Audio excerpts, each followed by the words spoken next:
Kazakistan'ın paytaxtında howpsuzlyk güýçleri 30 golay ýaşaýjynyň geçiren protest aksiýasyny dargatdylar. Protestçiler häkimetler tarapyndan elinden alynan ýerlerine degerli kompensasiýanyň berilmegini talap etdiler. Astanada 30 golay protestçi şol sanda 10 çağa güýç bilen awtobuslara mündürildi. Olar soň boşadyldy. Protestçiler Kazakistan'ın baş prokuroru bilen duşuşmakçy bolupdy. Olaryň ýerleri täze döwlet binalarynyň gurulşy üçin ellerinden alınıpdy.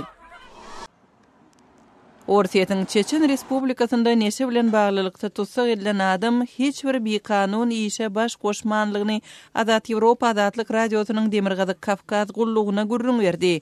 Kafkaz halklary barada maglumat toplamak we ýaýratmak bilen meşgullanýan toparyň ýolbaşçysy Ruslan Kutaev fevral aýynda tutsak edilipdi we geroin saklamakda aýplanypdy. Ol Çeçenistanyň Kreml tarapyndan goldanýan lideri Ramzan Kadyrowy köpçülükde tanqid etmeginiň ýany tutsak edilipdi.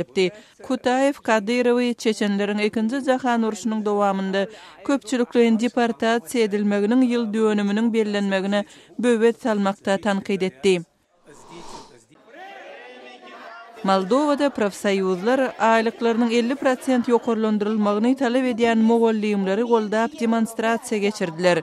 Premier ministr Luria Liancha ýöriş geçirenleriň öňünde çykyş edip, mesele çözgüt tapmak üçin has köp wagtyň berilmegini sorady.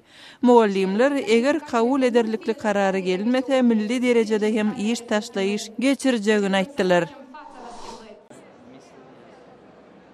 Gürjistanyň paýtagty Tbiliside 16-njy halkara syýahatçylyk sergisi geçirilýär. Ýüze golay gurama we şirket öz önümlerini we hyzmatlaryny köpçülüge hödürleýär.